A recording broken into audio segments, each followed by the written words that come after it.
Well, it is my pleasure to introduce today's guest speakers, Amy and Wildee Mortensen. They are the creators of Wild Acres Barn, an event venue located in Ephraim. They have 5 boys and 1 girl who keep them laughing, driving, cleaning, learning, grocery shopping, praying, smiling, thinking, talking, all the things. As a boy, Wildee, aka Wild Child, would help his grandpa Ted on his farm. Wildee dreamed of someday living on that land and building his life there.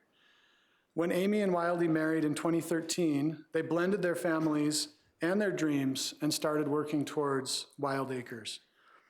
Amy is creative, Wildee is skilled. She puts it on paper, he makes it come to life. Together, they are building the business of their dreams. Wild Acres has been years in the planning, praying, and making. They are so excited to offer a space that all can enjoy. So please welcome Amy and Wildee Mortensen. All right, thanks, Professor Tanner, for inviting us here today. This is where I grew up, all the way over in Manti. Maybe some of you guys have taken a little trip over there to Manti, but that's where I grew up right there. Little split-level home. My bedroom was in the back, 4 bedrooms, small kitchen, small living room, small laundry room, everything just small. It's interesting when you grow up in a home and you're young, you think it's just, it's big and everything. I went back there as an adult and I thought, how in the world did I even fit in this room? It was just so small. But I grew up in a probably lower middle income, family. My parents were big on job security, getting out of debt, living within your means. Great principles to live by. There wasn't a lot of entrepreneurial spirit in there, but still some great wisdom from my parents. They were the original do-it-yourselfers. I never once, actually I lied, I only saw one time my dad hire somebody to come in and help with something, and that was putting in, for the first time, AC and central heat. So that's the only time I saw him ever invite somebody to come in and do some work for him. It was always, he would do it himself. He did landscaping, gardening, everything. He did himself. Fix up the house, remodel the house, drywall, everything. Electrical, he did it all. He did everything. As I am older now, I picked that up from him, and I'm really grateful for that. Well, this is my house where I grew up. So right next to it was a mansion.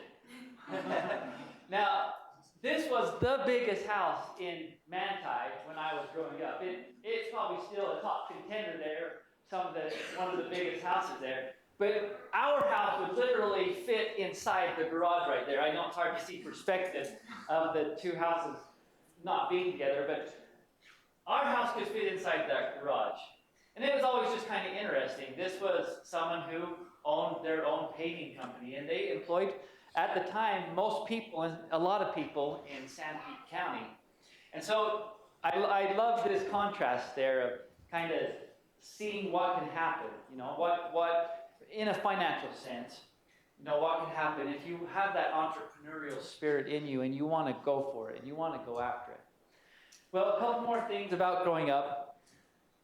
I grew up helping my grandparents. Both sets lived on a farm. This is one of the farms right here, a little tiny cabin. My grandpa and I would always sit on that porch and have a good old glass bottle of Coke.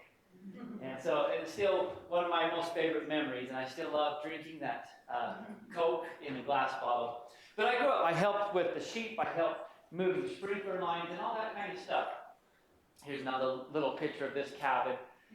We call it the cabin right there. But I learned a lot working on the farm. Just a lot of hard work as a young kid.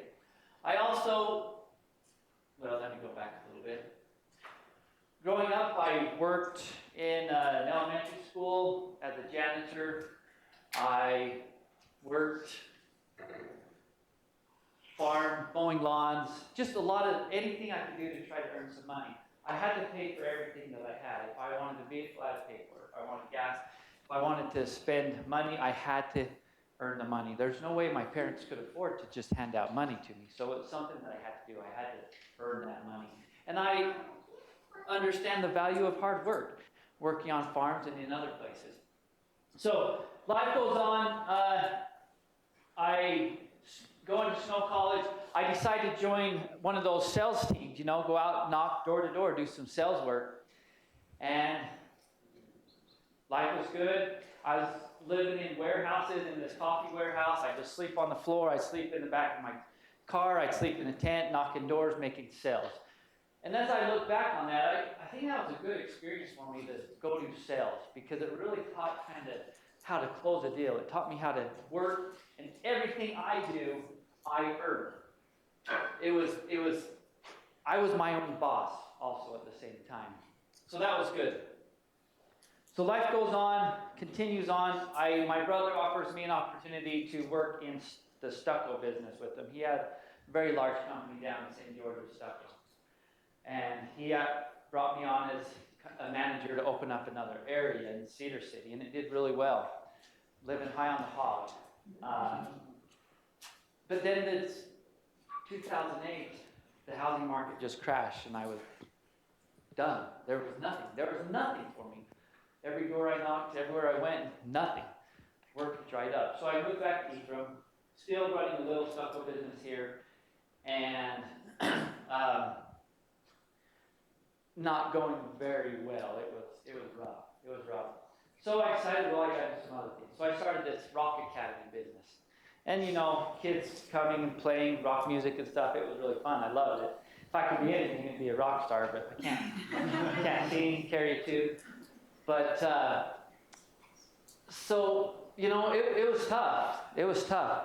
I was 30 years old, almost 30 years old. I was working at Roy's Pizza, delivering pizzas for $7.25 an hour, and I'd get tips. You know, I was married with 3 kids at the time. And so I'm doing that, and then I also started getting into teaching. And I got into teaching, and I thought, okay, I finally settled into the career that I'm probably going to be in. Because what did I learn as a kid? Job security and living within my means. So I felt like, okay, this is kind of what I'm used to. This is what I know. I have a teaching job. I get a regular paycheck. Fine. In between all this time here, I just love this cabin. I was always just wanting to work on it. So I built on a little bathroom there. On the other side, I ended up building a little bedroom also. And then at this time, going through a divorce as well. So I'm 30 years old, working pizza, working as a teacher, trying to do a little rock academy business, and I'm going through a divorce. So me and my 3 kids, we ended up moving into this little cabin right here. And I'm about 30 years old. Little bathroom on it where we had to bring a water tank in, and I used that water tank and pump it into the house. I remember warming up water in the microwave to give my kids baths. And yeah, it was a cool time being there with my 3 kids. It was a very, very special time. Less than 500 square feet, and we were just living inside there. Had a little wood burning stove, and this is where I'm at 30 years old. Let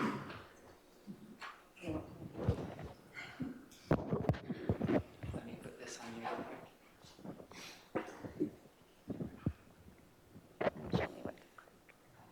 So that's the next slide. Okay. There. Okay. So that's a little bit about Wildee. And so I'll tell you a little bit about me and then how we came together. So this is the house I grew up in. I grew up in Eagle, Idaho. And really similar in the sense that my parents are probably 2 of the most simple, do-it-yourself, pinch your pennies type of people I've ever met, and very content. They are so content. And so they bought this little house and about 4 acres of land in Eagle, Idaho back in 1970 something for $25,000. And so they had at the time 3 kids, and I don't know what happened. Okay. They went on to have 3 more kids. So I was the youngest of 6. And so this was just tiny little house, but they decided going to add on and make it into a house where they can raise their family. And so same thing, my dad did everything. And I mean, everything meaning like he would go around finding wood that he could use, and I mean, just salvage anything and everything that they could use. And so they put the house up on like stilts, I guess is what you would say, and made a basement and added on, and you can see some of my siblings right there in the picture. And so they created a home there that they could raise a family of 6 comfortably and on very little income. My dad was a teacher, seminary teacher, and so, you know, he had a meager income, but they were really wise with how they spent their money. And so this is how it looks today. So they added on a lot, and you can see the beautiful piece of property that they live on. And so I gained so much from my parents just watching how they were so wise with money, and they really lived within their means. And my dad would do everything himself, and that's how my brothers were too. I'm trying to think what the next picture is going to be. Oh, okay. I didn't go there yet. Okay. So anyway, I loved my childhood. I loved growing up here. I loved the freedom that my parents gave us to figure out who we wanted to be. And I always dreamed of being able to provide that for my kids someday. And so fast forward, we'll fast forward all the way to 2013. Can we do that? All right. So 2013, big year for us. And I'm leaving out a big chunk, which could be a whole other seminar. But I had gone through a marriage. I had 3 kids, and my husband had actually committed suicide. And so in 2013, I was single with 3 little boys, and I was, you know, just planning on going forward and figuring out how to make things work and how to provide and live. And I really had no intentions of, I wasn't in a mindset to think of getting married again. I was just thinking of, I want to make life comfortable for my boys and just move forward and figure things out. Okay. So today is actually a really special day. So I brought this picture. You won't be able to see it, but January 25th of 2013, we went on our very first date. So 10 years ago today. And I documented it because I knew that it was special. It was no ordinary first date. You know, we met through a mutual friend, and we had both been guided to this point very much. And when we went on our first date, we knew we were going to be together. And it didn't take us long to seal the deal. So first date was January 25th, and we were married March 9th. So you guys are good mathematicians, I'm sure. So we got married. We brought our family. We each had 3 kids. So we have now 5 boys, 1 girl. Let's see, I think. Which one do I push again? The middle one? No, the arrow. Oh, the arrow, duh. Thank you. So here's our family. So we almost have 3 sets of twins. It's like we have 2 that are 18, 2 that are 15, and then a 12 and 11-year-old. So we came together, and we rented a home here in Ephraim while we built this house. And so we live kind of out in the country, and it was like we joined our dream. We both always dreamed of living, you know, on a piece of property, raising our family, and like it started happening for us. And from the time we got together, we just started building our dreams from there. Okay, I'll let you take that. All right, so here we are together, And we're living on 13 acres of land. That was my grandpa's land, you saw in those earlier pictures. And we really, really like being together. If we could spend all day together, everywhere, go everywhere together, we would. So we wanted to facilitate that opportunity. I'm still teaching at this time at the prison. And so we go back to seeing this on our property all the time. It had a little bedroom, a little kitchen area, bathroom and stuff. And one day we were just like, let's turn it into a rental unit. And we initially thought maybe we'd rent it to college kids or something like that, as a young married couple could stay there and live, rent it out. So that was kind of our first thought there. So it was time to get into tearing down, remodeling. And as I grew up, I knew we live within our means. And if we're going to do this, it's going to be us having to do the work. So here we go. And it was always a family affair. Everything that we did, it was a family affair. Bring the kids into it, have them help it. So we start gutting the place out. I had originally put up some sheetrock. It was brown. It was really dark inside and dull. Not any windows at all, really just one. And so we start tearing it down. Start cutting out some windows, bring in a little bit of light. This was access to one of the wings, and that's a bedroom right there that it would access. Right here, where I'm standing, is the original entry into the bathroom and then the kitchen. There was just a tiny hallway. The other cutout wasn't there, so you'd have to kind of go into the bathroom and then in a tiny hall and then into a little kitchen there. And Amy came up with an awesome idea. Well, let's separate those two. Let's put a wall between bathroom and kitchen and then open up the kitchen area. It was brilliant. It made it just so much more nice and open. So, yep, we seal off that wall there. There's the tiny bathroom. I mean, everything about this place is tiny, just so tiny. We're tearing out the sheetrock, just gutting the place out still. Finally, we got some windows in there. We've installed those. Now we're getting to being able to trim it out a little bit. So before, I had stud walls in there with sheetrock and all that stuff, but we ripped it all out. And we left the original interior, the original walls for the interior of this little farmhouse. And we thought it was just beautiful. Here's the bathroom, kitchen area that we're still kind of gutting out, stripping away. Now we kind of get into some finish areas. We did a lot of, what do you call this stuff? Shiplap. A lot of shiplap in there. More shiplap in the bathroom. And we did some just pine wood floors in there. More pine wood floors. So I just want to go through and show you what we had on site, and we turned it into a business opportunity. Amy did all the tile work in this place. She did every bit of it. First tile job.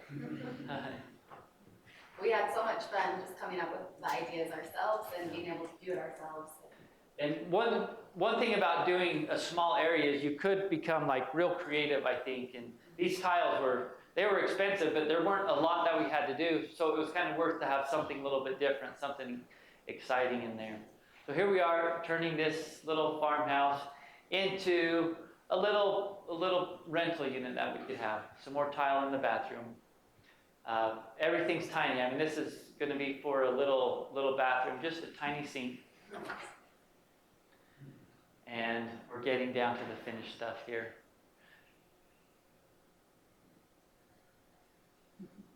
Trimmed out some more. We did what do you call that up in the sink there? Yeah, the shingles up in there. Yeah. Okay. So just kind of want to show you. Then we start on the exterior here. Now, once again, always a family affair. Taking all the old siding off and putting on some new stuff that we ended up painting. Back then, our kids were young enough, we could just pay them with sodas or Subway. Yeah. It was nice. So here we are. We've got pretty much the outside done. We did brick around the bottom. And this is just a little place that we created. Put gravel around it. Now I'll just have Amy kind of go through some of the interior stuff that's going on. Yeah, Sorry. The way my brain works is I just, through the whole process, I would get ideas of what I wanted to put in there and how I wanted to arrange it. And so we had Amazon and, Target and whatever packages coming to our house every day for a long time. And I would just, kind of have piles and we just waited. And then finally it was time we could just go start putting stuff in there. So my goal was to make it cute, obviously, but usable and functional. And, it was like, this is going to be a small space. By this time we had decided we wanted it to be an Airbnb. So we thought, it's going to be more profitable for us and easier in a lot of ways to have an Airbnb. And so I just wanted it to be a place where people could come and just escape from, their worries and just come and feel cozy and comfortable and peaceful. And I think, when you walk into we call it the farmhouse or the cabin, you just feel this feeling. And so that's what my goal with the design was, and with everything that we put in there, just cute and functional. So kind of go through these. And, it's a small space, so you do have to get a little creative when you're dealing with small spaces. These are the signatures on the wall of the men who built this original structure. So it's March 30th of 1918. Oh. Okay.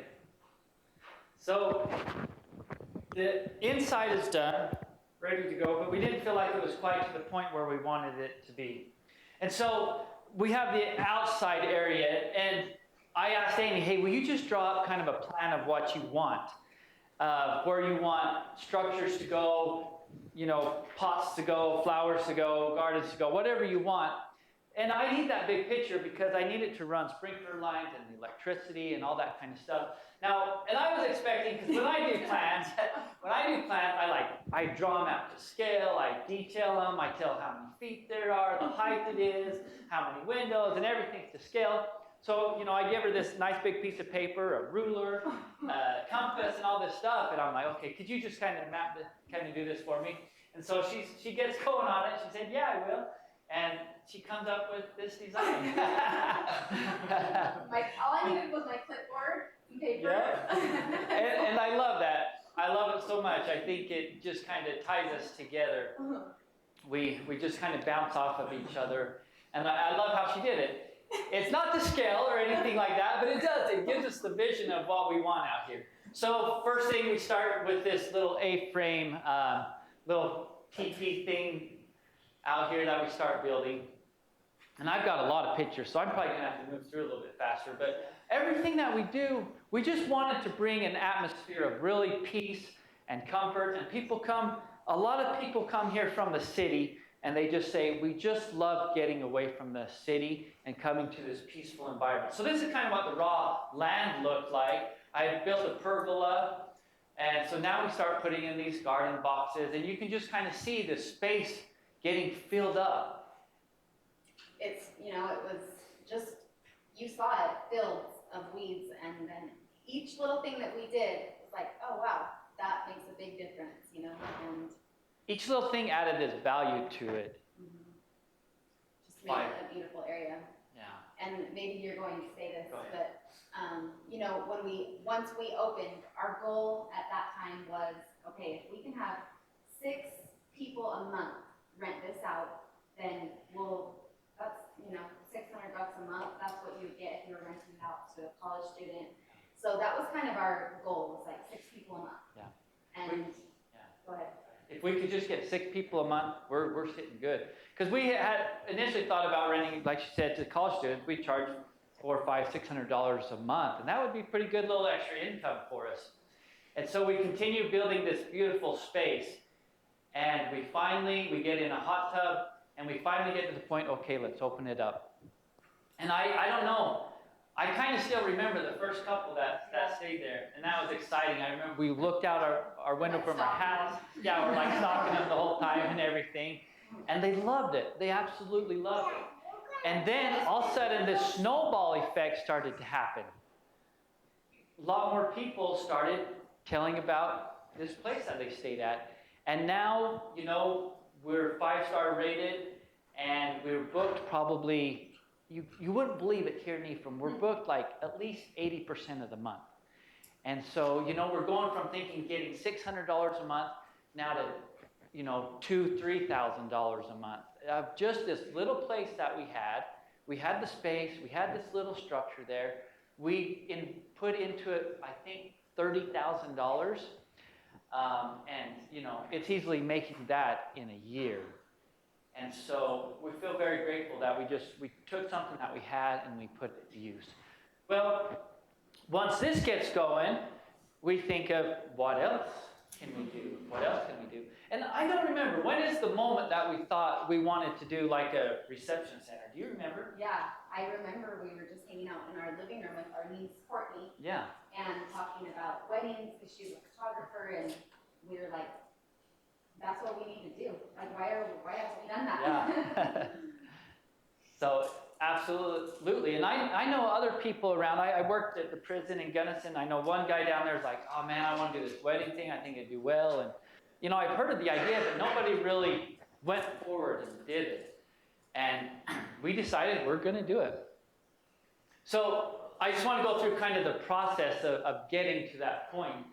So, once we decide to do it, yeah, I know. I'm going to have to cruise. I'll get it. Sorry, I'll fix that and then we'll get going. You have to apply for lots of permits. Reception center is a commercial building, so you have to go through that whole zoning process. So I go into the zoning office and I apply for it. And I go to my first meeting, and right out the gate, the zoning administrator comes in, sits at the table with the other members, and says, this is Wildee Mortensen here, wants to start a reception center on such and such piece of land. It's not commercial land. As zoning administrator, I request that we reject this application. So right out of the bat, they reject the application. I didn't want to give up there. I did not want to give up. So what I did is I found out from other counties what their zoning requirements were, how were they doing it, what were they doing. And I took all this information back to the board, and it took me a whole year to be able to, well, it's actually more than a year. It took more than a year to finally get approved to do our reception center. So another little, don't give up. When you're told no, don't give up. Keep on going. Anyway, in between this time, we wanted to start the reception center, but we knew it was going to take forever to go through this zoning application. So in the meantime, let's fix up the garden area that we want for our reception center. So I'm going to go through these pretty fast because we are so out of time. But anyway, I had this little barn there because we did have animals for a while. So I thought, hey, let's take this barn, let's expand it a little bit and just kind of make it look a little nicer out here on this property. So this was just a little barn that we had. And Amy's always taking things that we have or things that she finds and turning them into something that we can use. So I welded all the windows. We did all the work. Once again, it was a family affair to take this little barn thing that we had and turn it into something kind of cute and cool, because everything is just about the experience when you go out there. All these little things that we have just add to the experience of being out there. Well, down the road from us, we had a farmer who had this silo there forever, and he wasn't using it, so we thought, can we buy it from you? And he's like, yeah, I'll sell it to you for $5,000. And we're like, no, we can't do that. Fortunately, his wife was like, come on, let's help him out. And they sold it to us for under $1,000. And so we had to go tear it down, go put it back up. But we wanted to repurpose it into something else. So we thought, let's make it into kind of like this bar area. So here we go. Once again, a family affair, turning this silo into a silo bar now. Just another piece that people can use while they're out there. We didn't want to just have a building, an empty room for them to be in. We wanted them to be able to come out and enjoy this whole area. There weren't very many venues that were offering a whole area to enjoy. Next thing is we decided, let's make this garden area pretty. So once again, we get the boys, we went up the mountain, got a bunch of sticks, and using what we could find. We went up the mountain, got these, had our kids put it together, plant stuff. We built that greenhouse down there. All these little structures add character. If it was like our ideal situation, we'd live in this area with these huge trees and everything, but we don't. We planted trees, they'll grow, they're going to take time, but what can take place of that are these structures that you can build that add character. And Amy, once again, finds everything just out and about and around, and we put it to use. We were going to have our first wedding there. We hadn't built the barn yet, the big barn, but we're going to do this outdoor ceremony. We're like, crap, we don't even have a bathroom. So it was like a week before or something, and we're like, let's just hurry and build a bathroom. So we decided to hurry and build a bathroom outside there. Cutest little bathroom. It is. It's just, these little projects are so fun because you can just make them so cute. This little light fixture up there, one of our friends has a farm, and he's like, I got some old lights sitting down in a burn pit. I'm like, let's have them, man. So he brought them up to us, and we welded them back together and put them to work. And now we just have a cute little functioning bathroom out by that silo area that people can use. All right, I finally get the conditional use permit from the zoning department. They're like, go ahead, you can build this thing. We butted heads a little bit, we're going at it, but they're like, all right, cool, we're behind you, we support you, this is a good idea now. So we get a permit. Start putting out the foundation, we're going there, and I remember we're getting in this time crunch. It's November and cold, freezing weather was coming on, and I remember I had to get all the gravel in, and I had to get the rebar down in one night. I thought it was going to take me like 4 hours or something. I worked all through the night till the morning, getting all that thing ready. And those are the things that you do when you own your own business. When you're the one responsible for earning the money, when you're the one responsible for what happens, you're willing to do the work. You're willing to make those sacrifices. And you do need to make those sacrifices. So we start going. I'm excited. Concrete's down, slabs down. Time to start framing the walls. I frame it. These are 15-foot walls. They're not short walls. They are tall. Well, I get my first set up, and the next day a huge windstorm comes through and knocks them down. So that was a little bit. That kind of can put you down a little bit. But the only thing I knew to do was go, take them apart, put them back together again, and stand them back up, but this time support them a little better. So that's what I did. Live and learn. Live and learn. I say that a lot. We got the walls up, getting the barn going, trusses on, putting the trusses on. It was just me, my wife, and a couple of kids. It's just something that if this was going to be possible, we couldn't hire it all out. So we did it. We worked. I was helping someone else frame at this time. I'd go work from like 7 to 3, then I'd come home and work from like 3 to 10 on the barn every day. So we were putting in a lot of work. Even the windows. I wanted to do as much as I could. I welded the windows, I welded the doors, put the glass in there, had house glass cut it out. Now we're starting on the exterior of this thing. And we're pretty much built up, getting some landscaping in, and here we are. Amy can go through with you some of the final touches. Yeah, we'll just show you some of these pictures, and same thing here. We just wanted a space that people would come and, we know that we're going to be having weddings, reunions, even funerals, just all kind of events here. We just want people to come and feel like it's a place of peace and love, and so we wanted it to be classic. I didn't want it to be too much. I just wanted it to be clean lines, and people can come in and put their own touch on it. But so this is the bride's room that we have there, and same thing. We found this cool piece that we made into a mirror. I always am just kind of looking for cool things. Kitchen area, porch. We have a lot of just sitting areas where people can hang out, cornhole, ladder golf. just a lot of areas for people to gather and come together. So, and that's really what we've been able to see is so far in the amount of time that we've had it, it's just been, that's probably one of our favorite things, just having a space people can come with the people they love and enjoy themselves. So this is that little barn, we turned it into a groom's room. So got the shuffleboard in there, and so now grooms have a space while their brides are getting ready, and you can see all the plants, and you know, we put a lot of time into the garden to make it beautiful. People can walk around there, and got these awesome fire pits that Wildee built, and stumps out there. People can just hang out.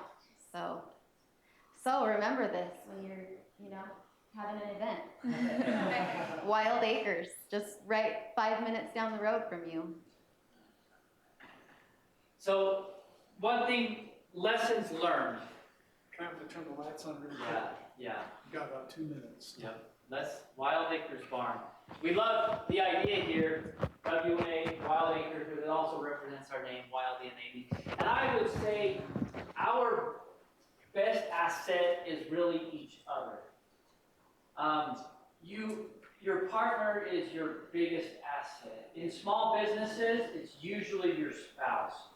If you and your spouse can't see eye to eye, you can't support each other. When I was working 7 in the morning till 10 o'clock at night, everything was just on her shoulders in the household. We support each other. We help each other. We both agree to live within our means. So I'd say that's your biggest asset, is finding a spouse, finding a partner that is willing to be 100% connected with each other. And we hope, we're just opening. Things are looking really bright out there for us. We hope this will be very successful for us. And we have other future plans out there that we want to do also. But we're happy. Everything that you saw is what we call Wild Acres, from the farmhouse Airbnb to the reception center to the other family reunion things that we're building. We call it Wild Acres. Thank you. Awesome. So we have time for probably one question. Yeah, anybody have any questions? Q&A time. Don't have any questions. Yeah. Who's willing to, but see this ping pong ball? Somebody can try to get it up to the top. Any takers? All right. By leaving the lid on. Yeah, go ahead. Quick question for you. So Yeah. how much are you, or I guess for spotlights, have you booked this out to people so far? Yeah, we have, and things are really picking up for, February, March. It was funny, last night at the basketball game, and within a 1 hour period, we had 3 people that booked, full events. So our winter rate is $1,000 for a whole day, and our non-winter rate is $1,500 for a whole day. So we wanted to stay committed to our area. We're not from a real rich area, so we wanted to keep prices fair and reasonable for people to come. So if you compared our event center to anywhere else, we are really, it's a good price. How's it coming? Yeah. People are willing to drive like multiple hours to come to Airbnb. Yeah. We were really curious about that. Our very first wedding that we had, second, was someone from Price. And we get people from Santaquin, Richfield, Spanish Fort, Payson, Provo area. A couple from Salt Lake, so. Yeah.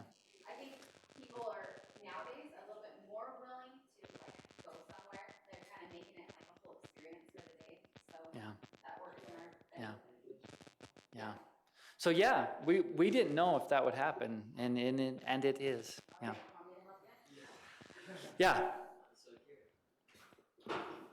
So can you have like one person book the Airbnb and then somebody else book the wedding reception? Yeah, we have, and when someone comes to book the reception center, and say their wedding's going to be 6 to 8 to 12 months out, we tell them about the Airbnb also as an option.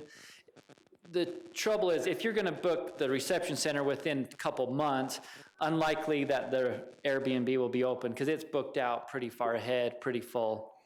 But Yeah. What's the lesson here with entrepreneurial? How does that relate?